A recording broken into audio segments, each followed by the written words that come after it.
Hi, everyone. Today we have Nick Onken on the podcast.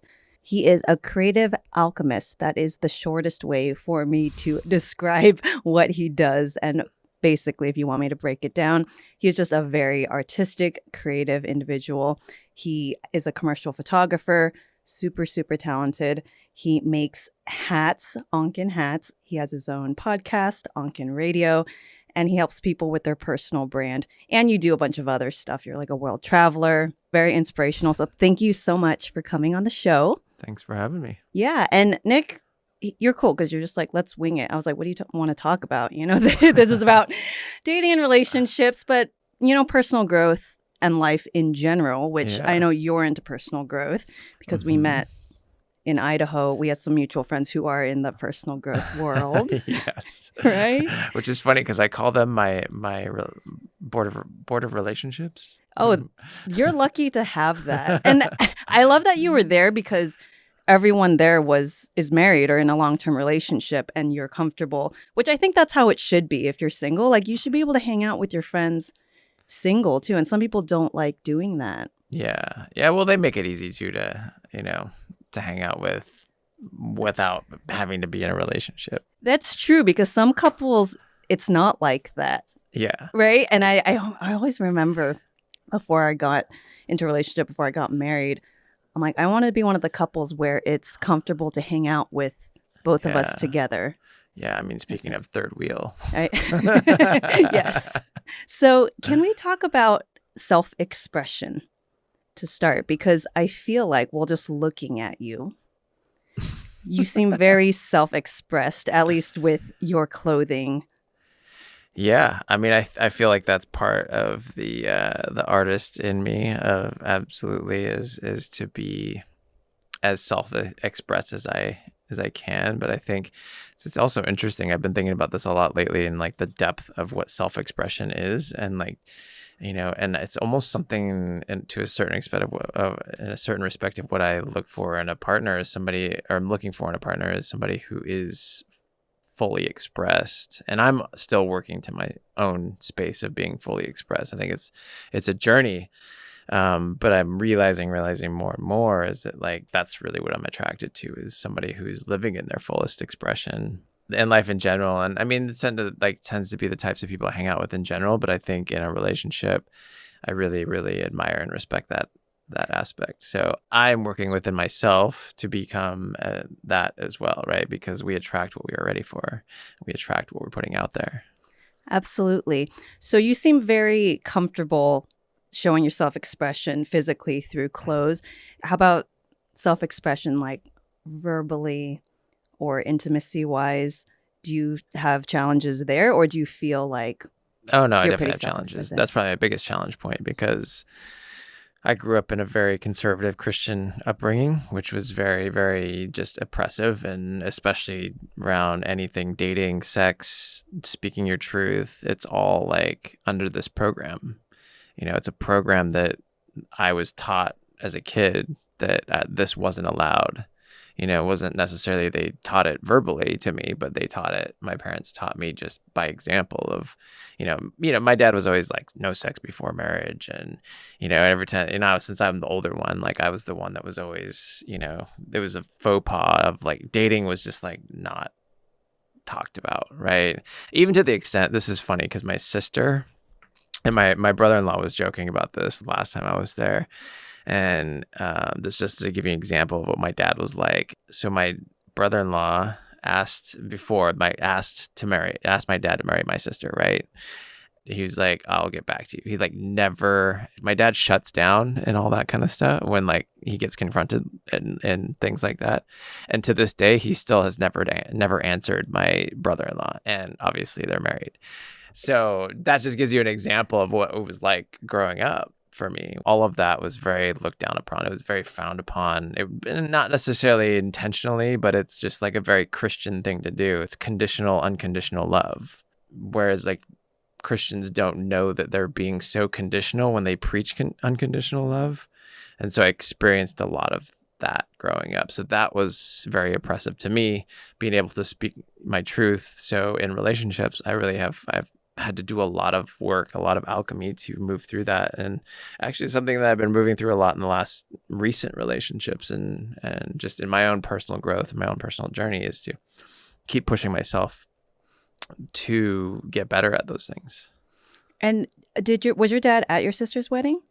Yeah. And it's fine. He just never answered, but they joke about it now. Like my brother-in-law just totally teases my dad about it now, but it just, my dad just would shut down. Like every point of conflict, every point of argument, my dad would just shut down. Anything that was outside the program, shut down. So that's what I learned, right? So that's how I start to interact in relationships, and I have to like break that. Have you tried to open things up with your parents, and how do they respond to that? Open things up in which way? Like have conversations that kind of go there, like a little more intimacy, being transparent. Yeah, I've tried. And overall we have like a good relationship. I think it's just a matter of like it doesn't go to the depths. And I think that's just because it's difficult. I told them a couple of years ago I don't believe the same things that they believe, and that was a huge conversation. I've seen old photos of you. So you didn't always look as self-expressed before. So they've probably seen you change through the years and come out of your shell. And it could be considered, I can see, as rebellious maybe by an older generation or religious people. So how did they take that? Like, did they ever say anything to you? Like, what are you doing? You mean as far as like me being out in the world and being like doing what Yeah, being an independent thinker. Yeah, I mean, I don't think it's funny. I think they just want to see me happy, and so they're more interested in that. And so as long as I'm doing well and happy, I don't think they really care as much as to what I think of the world. And because it's interesting to have conversations with somebody who's in a program and a paradigm. For me, it's like I can only speak to them in terms of the languages that they speak, right? Christianese, whatever that is, right? It's within this kind of small spectrum. Say it's like the middle part. It's like one little bubble on a football field of thought and expansion, and so I have to kind of narrow what I'm saying down. Otherwise, it goes over the top of their head. Oh, totally. Yeah, completely. Yeah. I think anyone who's done personal growth knows that we've all tried. Yeah, and you just realize it falls on deaf ears. You're wasting your energy. Yeah, so I try to balance that and still try to keep, tell them as much as I can, but within reason. Okay, and then how about your mom? I saw photos of your mom on Instagram, and she had cancer, correct? Yeah, still does actually. The cancer came back in January in her liver. So, I mean, my parents are the sweetest people on the planet. Like, they're super nice and loving and encouraging, and so it's interesting to see my mom go through cancer. But like, it's just an interesting dynamic because my parents, as their relationship, they both are very people pleasing, and so they're both like always pleasing each other, which I find just from an observational point very interesting in a relationship, which works on the surface in points of conflict, which was never shown. Like, we never saw conflict growing up, so that has taught me that there's nothing, I don't know how to deal with conflict. And so if there is, my dad shuts down in conflict. My mom, I don't know what she really does. She just probably avoids. Yeah, she's probably more avoidant attachment. Okay. Sometimes, I would guess. I don't know. I think that's common with the Asian, like their generation. My parents don't talk about that kind of stuff. They're divorced. They own a company together, but the personal lives, they don't talk about it. Wow. Very avoidant, but it works. Yeah. They're good business partners. They have the same values when it comes to money, so it works. It's very Asian. Practical, right? Totally. So you're mixed. You're half Chinese, half German, correct? Mm-hmm. How'd your parents meet? Oh, my dad he was in the military. He was a Navy diver. He was on the salvage unit. He got stationed out in Seattle. And my mom was the first generation of her family born in the U.S. in Seattle. So they met through mutual friends at a party out there when he was stationed out there and working for the Navy. Very cool. So being mixed, did you have challenges with identity growing up, being mixed Asian?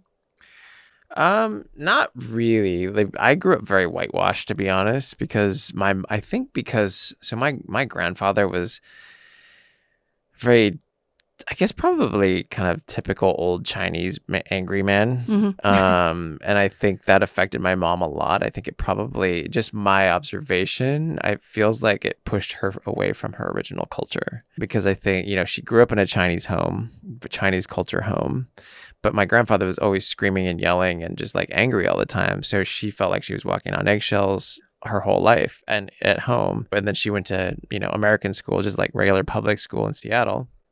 And so I think she adopted American culture way more. And then she ends up marrying a white guy. So she didn't even teach me Chinese, which now I'm like, oh man, I wish she would have taught me Chinese.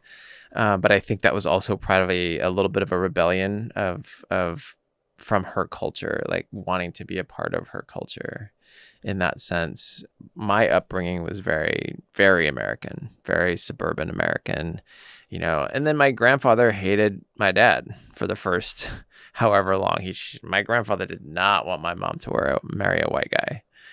And she did. I don't even think he came to the wedding. Years down the road, he like warmed up to the idea and it was all good. But like, I think that took a while. You sound like you're pretty comfortable the way that you grew up, but did you ever feel different? Like, were you like one of the only Asian people at your school, or was there others? Yeah, I was one of the few, I would say. I mean, did you ever feel like different at all, or did you ever get teased for being Asian? I did not. Like, I think also because I'm half, so like I'm very much ethnically ambiguous looking. I still probably look more on the Asian side of things, but I never really experienced that. Maybe that's because I was just hanging out with my church friends all the time, even in school. That was like my group of friends. So I didn't really experience too much of that myself, to be honest. What about now as an adult? Now as an adult, here and there, not too often. What I find interesting though is dating apps. That's a whole conversation. I wrote a whole article on this stuff because I was on the apps last year, and I don't know if we had this conversation when we saw each other, but just like no, not yet. But you had mentioned racist dating apps, so let's talk about that. It's funny because my friend just sent me a Rolling Stone article talking about how racist the apps are. Well, so last year I was like on like Hinge and a couple others, and I mean my profile was pretty good. But I would notice just like the level of interaction that I got in terms of like likes and conversations. I was like, okay, whatever. It's kind of like non-enticing to me. And then a couple of white male friends of mine ended up sending me a screenshot to show me something of their app. And I was like, this looks like a completely different app. I mean, you're talking like 20 to 30 different conversations going on. And I'm like 2, 3, I'm like, this is strange. And then I just started to observe and look at it more, right? And both of my friends' apps, it was like literally like a completely different app because of the algorithm, the way the algorithm works. And so it wasn't doing much for my mental health, that's for sure, to kind of see this level of interaction. I started thinking about it, and it's, it goes into the role of iconicism and celebrity culture and how that trickles into how we perceive different cultures, especially in the dating world. Just think of anybody, let's go with like sexual iconicism. It goes white men, white women, black men, black women, maybe Hispanic women, Hispanic men, and then Asian women and Asian men. In terms of who if you just think of anybody off the top of your head. Yes, in terms of movies. Like name like, one top male Asian that's not a kung fu artist or a funny type of guy. Yeah. You can't. Yeah. It's just starting to change, and it's amazing. I also didn't notice it. Obviously, I just thought like, oh, this is how things are, until recently. And even my mom, when she sees, because they're showing like ripped Asian guys who are romantic leads, and she like giggles. She thinks it's funny. She's like, it looks funny to me.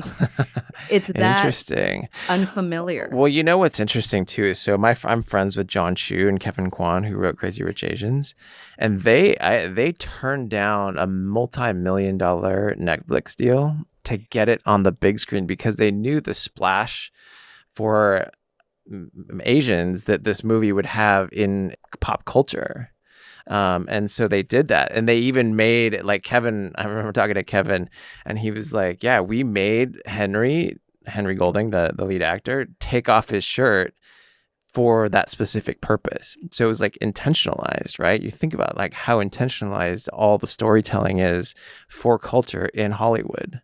So I found that really, really interesting. And it was like the first, Crazy Rich Asians was the first, besides Joey Luck Club, was the first full Asian cast to really like make a huge box office hit in our culture. And I find it interesting because Bruce Lee was working on a lot of this stuff back in the day. And I watched He's Got to Be Water documentary, which was super interesting. And this was something that he was really working to bring to the big screen and to culture, which was really beautiful. And then he died. Which I think it was our friend Mark who was talking about how that was like all a conspiracy and stuff like that. But I mean, it's interesting to observe. And I think ultimately even, racism, it's a program that exists in our culture, right? And culture is just a construct. So we have to look at it in different ways. And, it's ultimately, as with any of our world, it's up to us from the internal perspective, from the personal development perspective, to move through this stuff and to alchemize this stuff into a greater perspective and a greater sense of being. And I mean, I think as well as like Asian men, like we have to alchemize our own confidence and our own like way of looking at ourselves, because Asian culture is also very quiet. It's like you're supposed to be quiet and you're supposed to be toned down and all these different things, not self-expressed, get a calculator job, get a lawyer job, doctor job. So there is a lot of that embedded in Asian culture as well. So I do think it's all up to us to like raise our consciousness and do the development to get to a space of expression. Yes, I'm looking forward to seeing that because I'm starting to see it more. I saw Simu Liu, and he's like a new Marvel character. I believe it's interesting. Simu Liu. Okay. But he was on the cover of like a health magazine. Oh, good. And Shay Mitchell, I think she's mixed with Asian. She was like next to him. I'm like, oh, good. Like this, it's changing. Yeah. Which I'm so happy about because I grew up in a predominantly white suburban neighborhood, and I felt like I didn't fit in because I did get teased for being different. And I mean, kids are just assholes anyways. And I feel like everyone gets teased. Yeah. But I think it's a little different when you're teased about something you can't change of like, it's who you are. Right. So when I got into high school, I started hanging out with Asians only because it felt really good to me. Like, oh, you all understand me. And so it was just really extreme too. So I think some people, it was literally like a group of like 30 Asians that would hang out like at lunch. We're in our little pod and they're probably thinking, like that's a little odd, but there was a reason for it. It felt comfortable. Back to the dating apps. Do you think that because people can choose based on preferences, right, of what they want to see, there's age range. Can you also do it by ethnicity or race as well? Or is it algorithm that they're just showing what they think you can choose want? by race and stuff or I mean, you can like, I think you can. Some of them, like I think you, some of them. So this is interesting actually. So I was just talking to a friend who's consulting. She consults for dating apps and stuff like that on the tech side, and she was like, "Yeah, they are because every attribute gets assigned a number, like whatever it is, blue eyes, brown eyes, hair color, length, ethnicity, all these different things, and the algorithm automatically, the biggest demographic of people who use the apps are 20s to 30-year-old white males. So the algorithms tend to start just automatically, unbiasedly moving towards that demographic. So yeah, it does get skewed kind of, maybe not intentionally, but perhaps intentionally, right? Because at the end of the day, capitalism wins. That was just an interesting thing that I learned like a week ago. Wow. So since then, are you still on the apps or you shut them off? No, I shut them off. My game's not on the apps. My game's like in person. No, I love that. I love that. Okay, so are you dating right now? I am, yes. It's an interesting space right now to be in because I met someone last year who I was like, had one of the highest, like the most highest resonant connections with, super just potent connection, and it was amazing. It was beautiful, and she wasn't necessarily ready to be in anything, and so we had to cut it off and give it some space. And she just wanted to, she was in a huge transition of her life. She wanted to create her own sovereignty and just like do some inner work. And that's something I always respect about a woman is if they're doing their own personal development work. Like that's so huge.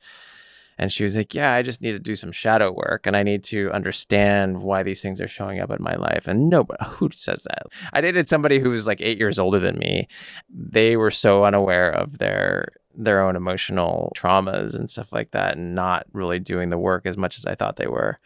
And so to have somebody who's younger and really going deep, I was like, wow, I really respect that. And especially because I've been doing that work myself over the last few years. So I realized like how much that comes into play. Like you look at our friends Connor in Vienna. I remember it because I was in their wedding, and like one part of their vows was like, I honor you for the work that you've been doing to become the person who you are to be standing in front of this altar today with me. And I just thought that was so beautiful because if you can't learn to get over your traumas, then you're just going to bring that into the relationship. It's going to blow up. If you can't learn how to manage that together. I read this book after this other big breakup called Hold Me Tight. And it was about, triggering each other's triggers to the point where you just destroy the relationship and there's no coming back unless you really, really, really like need to get a counselor, like a therapist to work you guys through it. So I found that really interesting. Now to go back to the original question.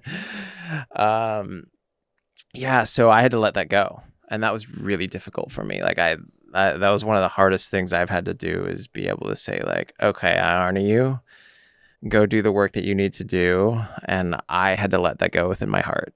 And that was really, really tough. So took a few months for me to start easing into being able to like date other people, and this opened up a whole new level of consciousness for me and awareness. And I started seeing this one girl. We had been friends for like the whole year, and then we just kind of started connecting a little bit more, and then we were just open and honest. And I told her about this other girl that I'm still working through stuff. And she was like, yeah, I'm working through this stuff with this other guy. And so I think we came into that space with a lot of honesty, which was beautiful. And I'm like, I'm trying to work more towards that in every relationship or every person that I date, is to create a different level of communication and honesty. And it's hard. And, we just kind of had this closing out recently. And we just, it was like that relationship, it was still very light and not that intense for what it was. We still push ourselves through a lot of alchemy of being able, especially for me, we were talking about like, is it hard for me to disclose things in relationships? And this was really hard. And I had to work through really being able to be honest with where I'm at and with my feelings and all of these things. And so that was, I'll tell you a little bit more of the story. So one of my other friends, who had been friends with for a long time, they had broken up with their girlfriend back in October or something like that. And in January, she was like, well, she's now so that's a whole nother story, but they were like, oh, maybe, because we had gone on a couple dates like 8-10 years ago when we met. And they were like, well, would you be open to like exploring something? They're like, I'm open to all possibilities. And I'm like, yeah. And like her and I we're really, really tight, really good friends. And we have this like strong connection. We didn't really know what it was.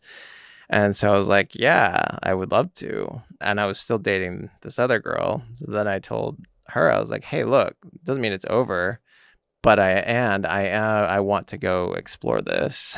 So everybody's transparent. Like everyone knows about everyone in this point. And I'm like, this is a whole new world for me. Because usually I'm like, everything's very discreet of who I'm dating. For me, it's a new level of growth to be able to do that and to be open and honest with it. So we had this little adventure and then realized that wasn't quite the direction that we wanted to move things. And then I was still dating this other girl. The one that had the transition, the one that we were exploring with, came to New York for a week, and we had to like alchemize through it, because like I was having feelings for them, and it was they weren't feeling the same way necessarily, and so like I had to alchemize through that, which was really interesting.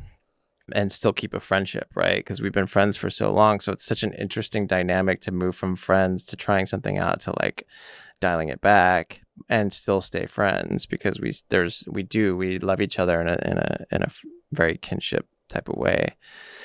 So fast forward, I'm dating.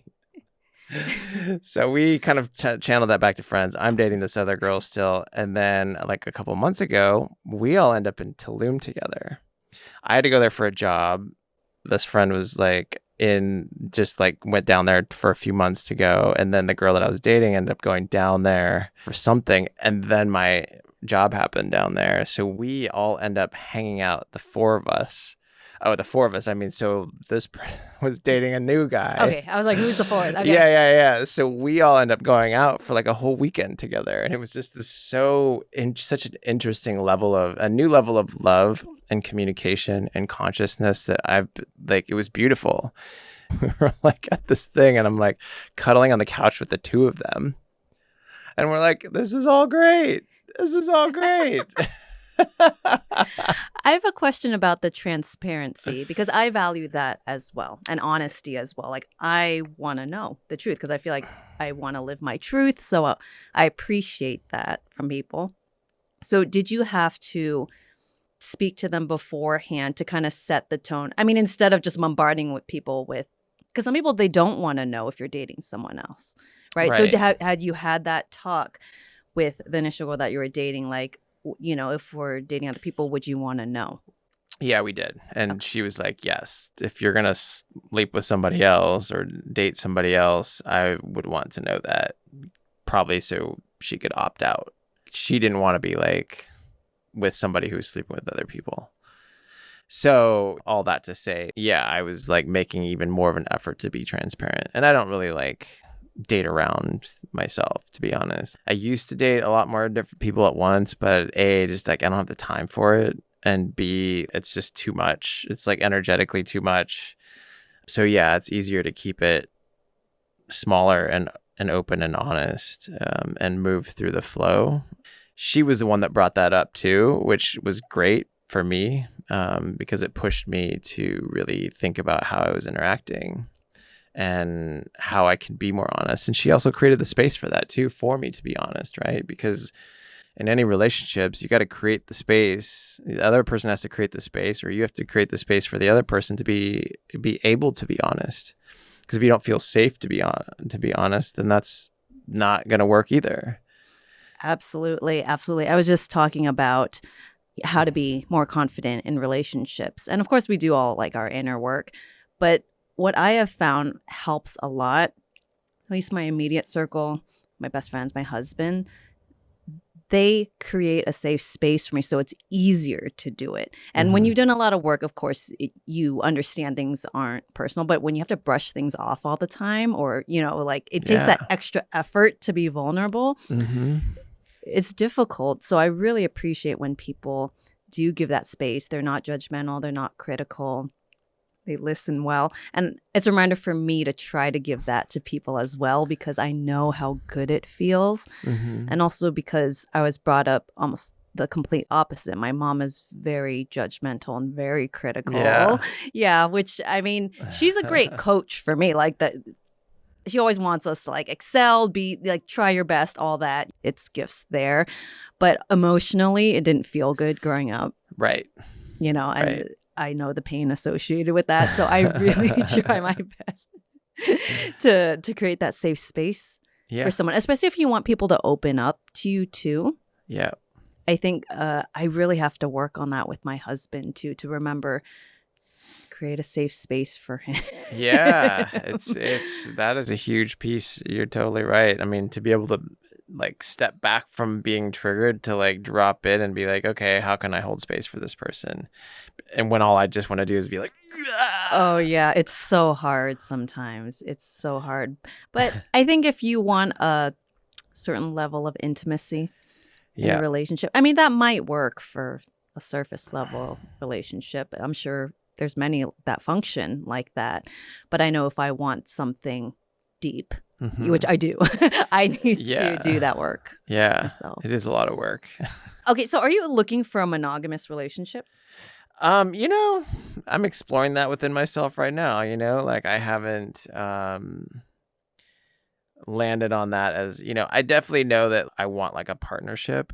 Whether that's monogamous, I don't know quite yet. I mean, this new person that the girl that came, that I was like, she came back. And so we're just exploring at this point, see what that even looks like. She mentioned something about being poly. And I'm like, okay, interesting.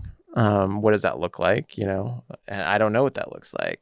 I do know that if I was in something like that, I would want to have like one strong foundational person first and to build a foundation with that person first. And then maybe bring somebody, so other people into the mix. I don't know. I don't know what that looks like. Never done it before. However, I'm not closed down to the idea of that. It's funny because I think in different levels of conscious spaces, there's this whole other world of openness that for some reason is come into my orbit. You know, I haven't like really partaken or explored it too much, but it's come into my orbit. So it's definitely something I've thought about. Because you're in a space where you don't know yet, are you waiting for the opportunity might come up? So just say you start dating this girl again, and then it comes up like, oh, there's this person and I want to be intimate with them. That's when you would see how you feel about it? Yeah, I think so. I mean, I'm in this kind of interestingly exploration of relationships in life right now. And I'm like, you know, in my own consciousness, I'm learning to like, I'm just working through different stuff. And in that space, I guess it works until it doesn't, right? This connection has been so strong that it's something I'm willing to try until it doesn't work. Okay, so when you say the connection is strong, what about it is strong? Like, where is the chemistry? You know, that's such an interesting thing that I've thought about. And I think it's almost like a couple of tuning forks that have like hit the same resonance frequency. And at least when we were hanging out last year, there was this space of like, she just has so many things, so many qualities that I love that feel good and resonate. So spiritual EQ, emotional EQ, super intelligent, super witty and funny and smart, go-getter. And she's very balanced in energy. She's balanced in conversation as well. So it's like a very back and forth, very open and honest conversation. She's deep and thoughtful and is like, wow, all these things are like, just hit this like tuning fork for me. So I just know that it's something that I want to explore. Whether it works or not, I don't know. But it's definitely something that like I want to explore to see if it could work. Do you have a type? Or like what have your previous patterns been in women you have chosen? Or find yourself attracted to? Great question.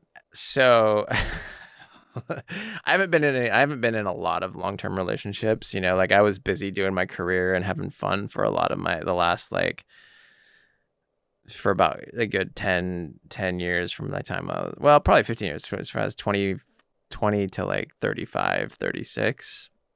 And then I started to kind of be like, okay, kind of been there, done that. I'm ready to like, you know, get into some sort of relationship at this point. So I would say like bright, intellectual, funny, dynamic, like this other woman who I dated, it was very just like she was she was in the public eye. She was very charming, very fun, very intellectual. And I think I definitely gravitate towards especially intellectual conversation, deep conversations, things like that. I wouldn't say necessarily I have a type physically, because I've dated so many. I've dated white, I've dated Asian, I've dated, different ethnicities. So it's really so much more about the energy and like the connection and like who that person is. My last other girlfriend, the one that I'm friends with, or I'm staying with now, she's very energetic, she's an interior designer, she's super creative. So I definitely probably like creativity is in there for sure. I mean, somebody who has agency in their life, somebody who is stepping into their authentic power where they own their life versus like letting their life be so swayed by external validation, whereas somebody who's like standing in their power.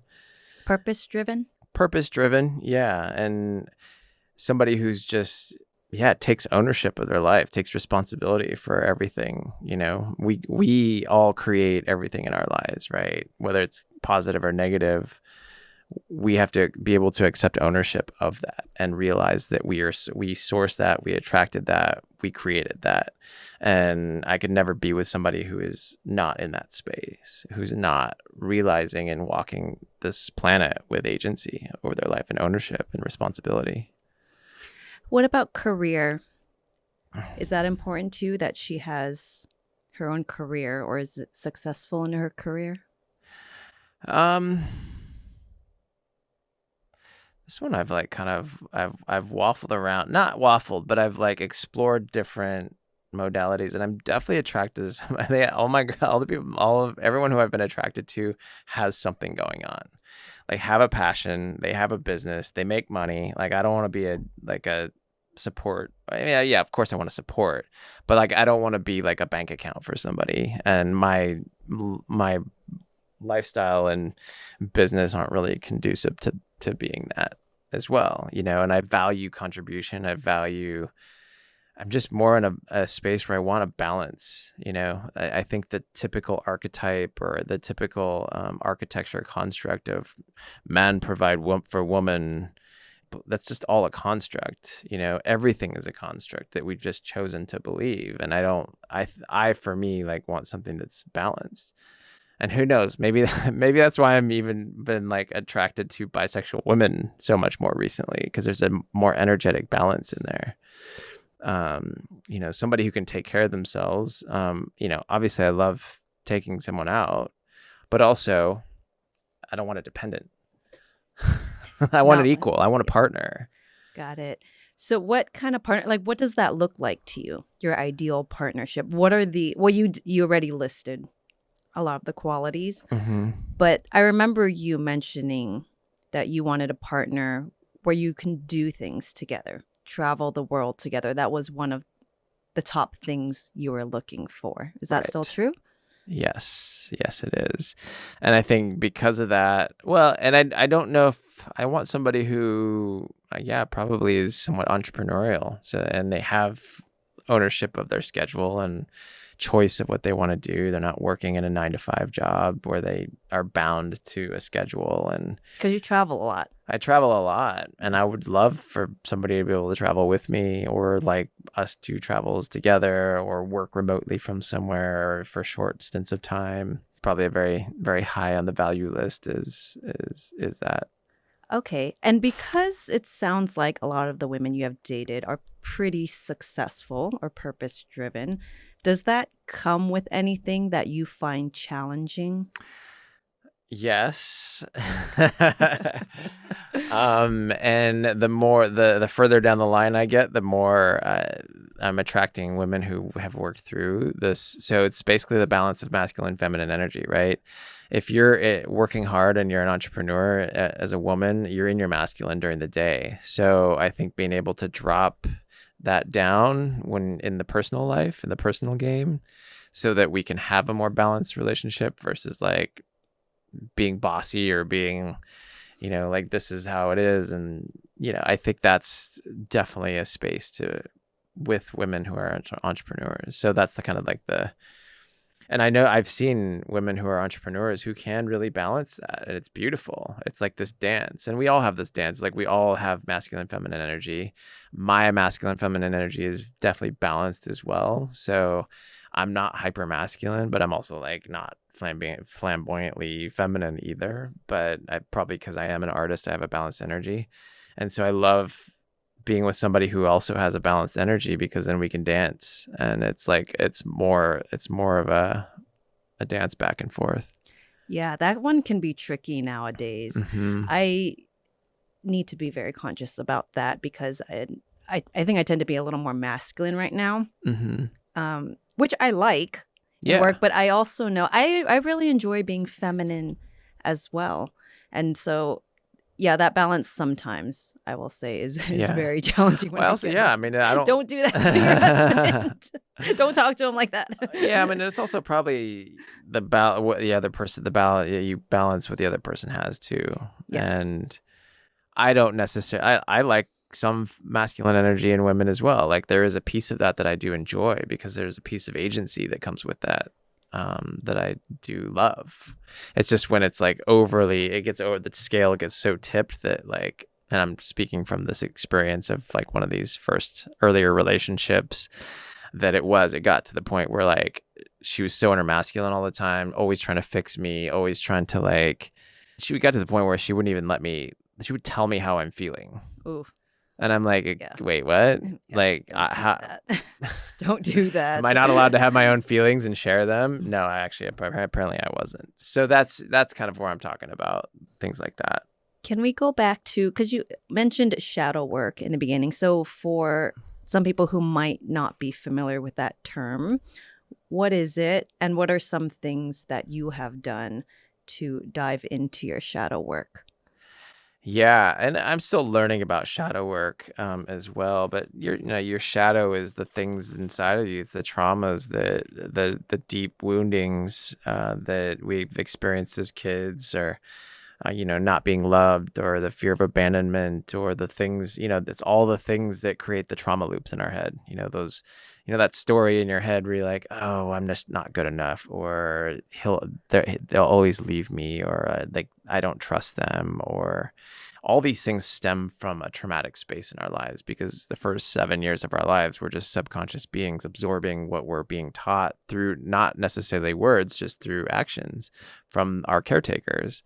And so those traumas turn into shadows, which manifest into like anger, and it's the jealousy, it's the anger, and all the stuff that shows up in a relationship that can affect it in a negative way. And the idea is to like start to learn what those are and where they come from, so that you can navigate in a relationship in a good, positive, healthy way.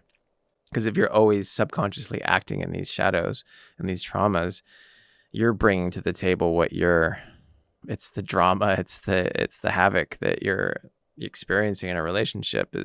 That all comes from your shadows. So doing the work, I mean, go to therapy. It's like our good friends Connor and Vienna and Mark and Kai, and like they're all like, they put out so much content around this stuff. And Vienna just came out with a course called something about origins, about like going to your origins to see what you learned growing up and what you're bringing to the table in a relationship.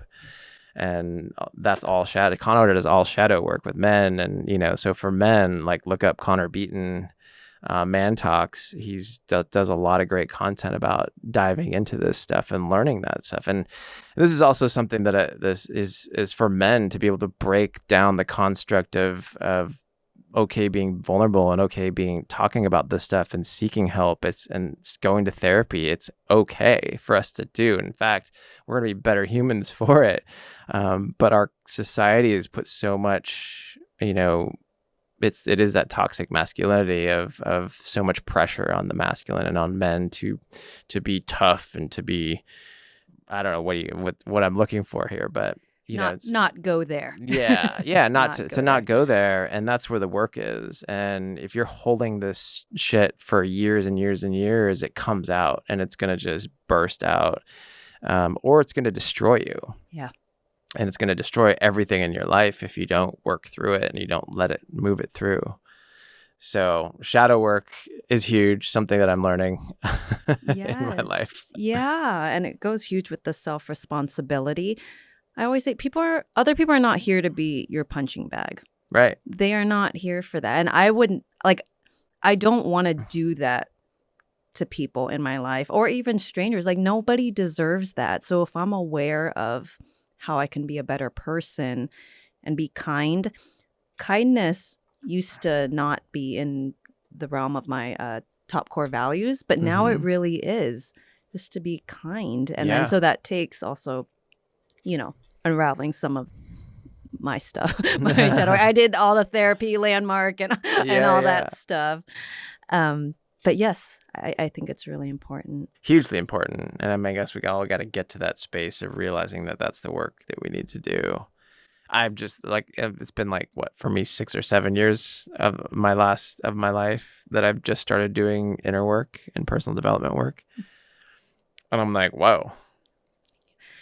And you did ayahuasca recently, right? You went to South America? Yeah, I went to Mexico. Oh, Mexico. Mexico. I guess that's probably Central. And did peyote, 5-MeO-DMT, and ayahuasca. Okay. And all back to back? A week straight. I heard that they normally do multiple days. I didn't know that at first. Honestly, it's better to do multiple days of medicine, because the first night you're always just kind of getting to know the medicine and getting used to it. And the more you get used to it, the deeper you can go with it. And they say that a lot of times it's 3 years of therapy or years of therapy in 1 or 2 nights, because the medicine is so intelligent. It'll take you to the places of your psyche that you need to move through. But you got to be daring to go there. You got to be okay with going there. Yeah. Have you ever had a bad experience on psychedelics? Not necessarily. I've had dark times, and I've definitely purged and moved through some stuff. But even that's the thing with ayahuasca, is everybody's like, oh, you throw up and all this stuff. And yeah, you do. But you're also purging this stuff from your body. It's your traumas get lodged in your body, in your subconscious. And that's where disease comes from. And the idea is to get it out. It's to get it out of your system. So yes, that's why. But if you go into using this technology, using plant medicine as a tool to move through all this stuff, it'll move you through really fast, a lot faster than years and years of therapy. That's for sure. But yeah, it's a beautiful experience. I highly recommend it. What's the biggest aha you got from this last experience in Mexico? There's been a few ahas. I'm going into a whole world of airbending and energy moving and downloading codes from the universe. That's a whole woo-woo side of things that we don't necessarily need to go there. However, my peyote experience was really interesting, because there was a point in the evening, it just took me to this space where I couldn't formulate language. I couldn't formulate words. And what are we beyond this construct of language? And I opened my eyes at it was probably 5 a.m. The sun's starting to come up, and I literally could not label the sky. I couldn't think of the word for sky or moon. And it just went to show me is if we attach so much story to everything, and so many times we make up stories, which that's probably 90% of the time, right? How many times have you made up a story about your partner that wasn't even true, but it just you start going in your head, and it's just goes down this spiral, and you're and then pretty soon you're angry, and you're and then you talk to your partner, and then you're wait, what? I made it up. Your partner's I didn't do that. I'm speaking from experience here. So that was one big takeaway. It was just witnessing the world for what is, and not making moves on information that you don't have, not making up stories and assumptions, and so that was definitely that was a good one. Well, we are out of time. Next time you come on, we'll dive into the more spiritual woo-woo stuff, and then I'll translate it. I'll try to translate it for everyone out there, because I feel I'm in the middle of where I'm open to spirituality. I dabble in it. But for some people who don't do it at all, I think sometimes it could come off like what? like a little too much. So I feel I think I can be that bridge for people. Yeah. Yeah. And it's I love the psychology of things too. You can dive deeper into that as well. Sounds good. So if people would like to find you, look you up, or slide into your DMs, where can they find you? Slide into the DMs. At Nick Onken, Nickonken on Instagram is probably the best way. It's got links to everything. You can find it all there. Awesome. Thank you so much for coming on. Thanks for having me.